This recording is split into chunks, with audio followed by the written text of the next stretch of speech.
Assalamualaikum warahmatullahi wabarakatuh. Dalam video ini kita kembali belajar menerapkan ilmu tajwid pada Al-Quran di Quran Surat Al-Baqarah ayat 10. A'udzu billahi minasyaitonir rajim. Bismillahirrahmanirrahim. Fi qulubihim maradun fajadahumullahu marada walahum azabun alimun bima kanu yakdibun. Oke, selanjutnya perhatikan pi. Nah, di situ ada ya mati yang sebelumnya berharokat kasroh. Ini adalah mad tobi'i atau disebut dengan mad asli. Cara membacanya dua harokat. Hurufnya ada tiga, yaitu alif, waw, dan ya. Ya, hurufnya ada tiga, alif, waw, dan ya. Dibacanya dua harokat. Pi, dua ketukan. Pi. Nah, seperti itu ya.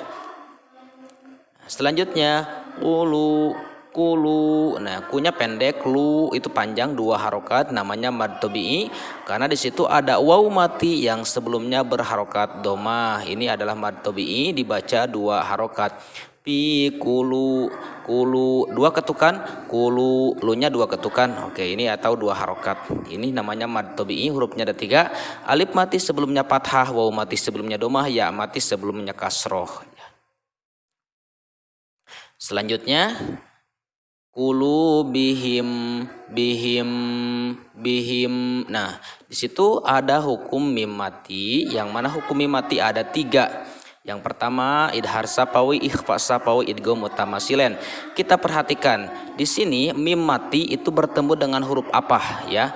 Mim mati di depannya ada huruf mim lagi, berarti di sini bertemu huruf yang sama. Di sini bertemu huruf yang sama, yaitu huruf mim bertemu dengan huruf mim. Nah, ini apa namanya? Ini adalah idgham mutamasilen. Idgham itu artinya apa? Memasukkan mutamasilen karena ada huruf di sini huruf yang sama. Mutamasilen itu artinya huruf hijaiyah yang sama. Huruf mim bertemu dengan huruf mim. Nah, itu cara bacanya harus idgham ya. Jadi di sini adalah idgham mutamasilen karena apa? Karena ada hukum mim atau huruf mim bertemu dengan huruf mim lagi. Nah, ini adalah idgham mutamasilen. Itu ya huruf mim. Jadi ini dibacanya idgham. Qulubihim, tekan mimnya ya. Bihim. Nah, bihim. Nah, seperti itu cara membaca idgham mutamasilen. Selanjutnya maradu. Nah, di situ ada tanwin ya. Di situ ada tanwin. Nah, tanwin tersebut bertemu dengan huruf apa? Huruf fa ya. Apa namanya? Nah, ini adalah apabila ada tanwin bertemu dengan huruf fa, itu adalah ikhfa ya. Nah, ikhfa marodung, membacanya itu ada dengungannya ya, ikhfa. Tetapi dengungnya itu samar-samar ya, samar antara ikhfa dan idgham. Marodung. Nah, ini ya, ikhfa. Selanjutnya baja. Nah, di situ ada za, alif mati yang sebelumnya berharokat fathah. Nah, itu adalah mad tobi'i, membacanya dua harokat. Hurufnya ada tiga, alif mati sebelumnya fathah, waw mati sebelumnya domah, ya mati sebelumnya kasroh. Ini adalah mad tobi'i, dibaca dua harokat. Paza. Nah, itu ya, za itu dua harokat. Kemudian pazada, danya pendek, pazadahu, hunya pendek juga, pazadahumullahu. Nah, di situ ada lam jalalah ya.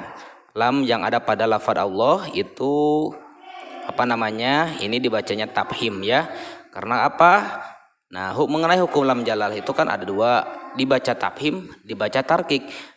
Nah, contoh yang dibaca tafhim itu apabila huruf atau harkat ya, harkat sebelumnya sebelum lafaz Allah tersebut adalah harkat domah dan harkat fathah. Nah ini ya, apabila sebelumnya berharokat fathah atau berharokat doma, ini dibacanya harus tafhim atau tebal ya, seperti apa? Humullahu. Nah ini ya, tebal membacanya. Mengenai tafhim adalah menebalkan bunyi huruf ketika diucapkan, maka penuhlah mulut oleh gemanya huruf humullahu, jangan dibaca tipis ya, humullahu. Nah humullahu ini adalah tafhim.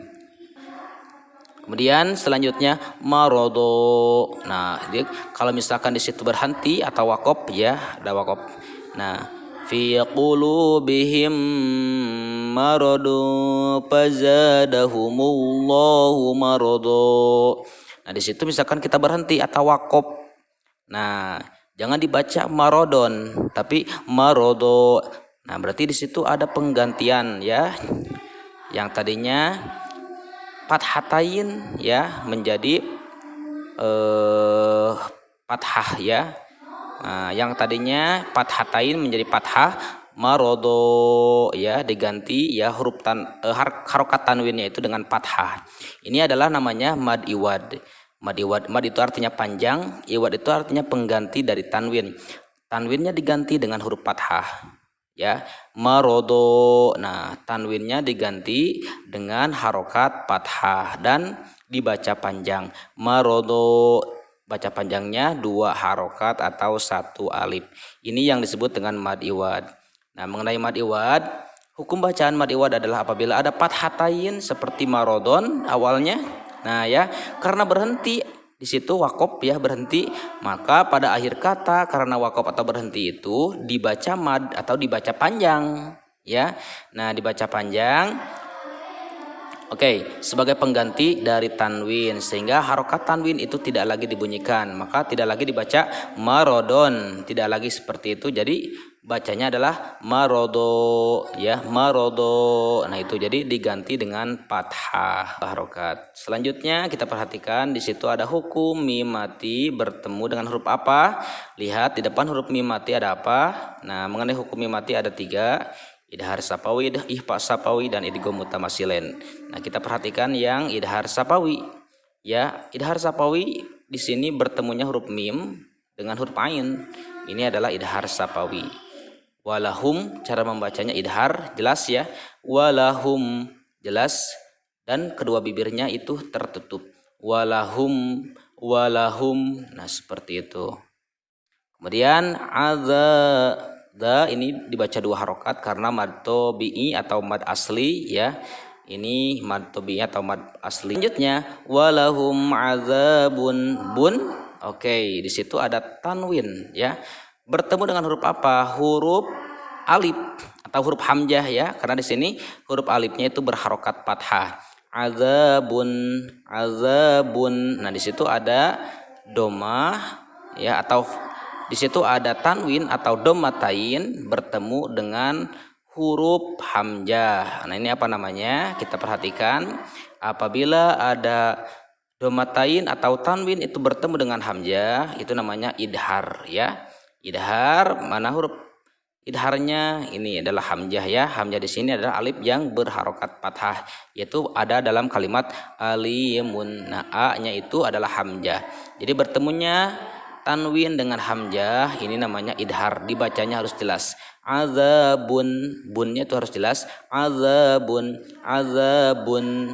Nah, itu bunnya harus jelas karena idhar. Idhar itu jelas. Selanjutnya ya mati sebelumnya berharokat kasroh. Nah ini adalah mad tobi, mad asli dibaca 2 harokat. Huruf mad tobinya adalah huruf ya.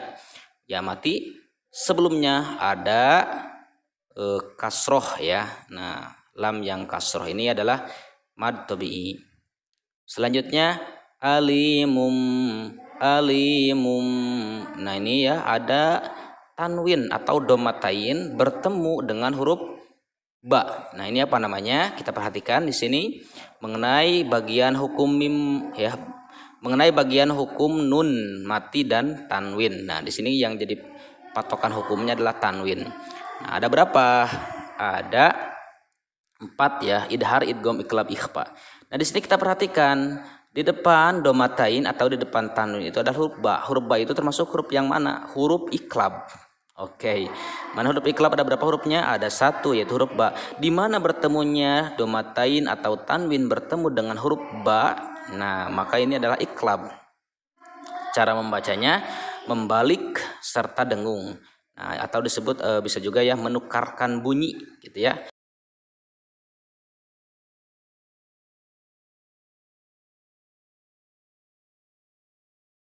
Alimum. Cara membacanya membalik serta ada dengungnya, ya. Berarti ada dengungnya. Alimum, alimum. Nah, itu ke mim ya. Jangan alimub, jangan ya. Tetapi ke mim. Alimum, alimum. Nah, alimum. Nah, gitu ya. Membacanya seperti itu.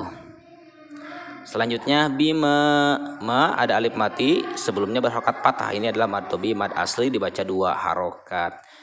Ka, nah di sini juga mad tobi. Huruf mad tobinya adalah alif mati ya. Huruf mad tobinya adalah huruf alif. Ini sama mad tobi. Kemudian nu ini juga sama mad tobi. Huruf mad tobinya adalah huruf waw. Oke, ini mad asli mad tobi. Kemudian selanjutnya terakhir ini yakhdibun bima kanu, bima ma panjang, ka panjang, nu panjang karena itu matobi semua. Bima kanu yakhdibun. Ini mad arid li sukun karena bertemunya huruf mad tobi'i itu dengan huruf pada akhir kalimat, yang huruf pada akhir kalimat tersebut itu disukunkan karena apa? Karena wakop atau berhenti. Nah, ini maka cara membacanya mad adli sukun bisa dibaca 2 harokat, 4 harokat, dan 6 harokat. Oke, sekian dulu mengenai pembahasan atau kita belajar menerapkan ilmu tajwid pada Quran surat Al-Baqarah ayat 10 ini. Mudah-mudahan sangat bermanfaat. Kita lebih teliti lagi dalam membaca Al-Quran tentunya.